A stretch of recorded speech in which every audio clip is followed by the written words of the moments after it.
और इसकी ऑटोनॉमी से बीच सफर होने की अवस्था जो कि मॉन्टक्लेर से 280 मील की दूरी पर है।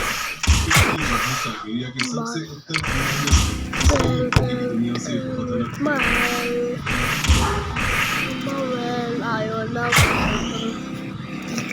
वहाँ का तापमान लगभग -25 डिग्री सेल्सियस, बुध में पानी का तापमान -135 डिग्री सेल्सियस है। जैसा कि आप जैसा कि क्षेत्र में आज तक का सबसे कम तापमान -18 सेल्सियस पीट देगा भाई, भाई पीट देगा। मेरी औकात नहीं उससे लड़ने की, इसमें औकात नहीं भाई, तेरी उससे लड़ने की औकात नहीं हो। तूने खुद से बोला भाई, अच्छा मैंने खुद से बोला, लेकिन मैं तो बोल रहा था ठीक है औकात जगा ले।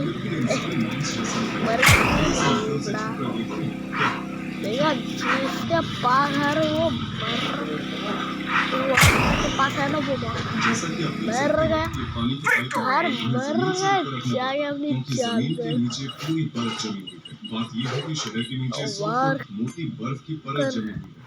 वर्कर नदी पूरी तरह से जम चुकी है। अरे भाई साहब कितना खाता भाई। स्टालिन के विचारों का विरोध करने वाले को सखा रिपब्लिक में निर्वासित कर दिया गया। उसमें पॉलिटिशियन, व्यापारी आदि शामिल थे। असल में आज चलो भैया 99 खिलाते रहेगा वो भाई साहब।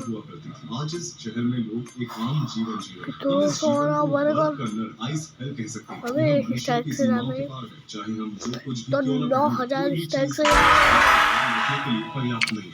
आउट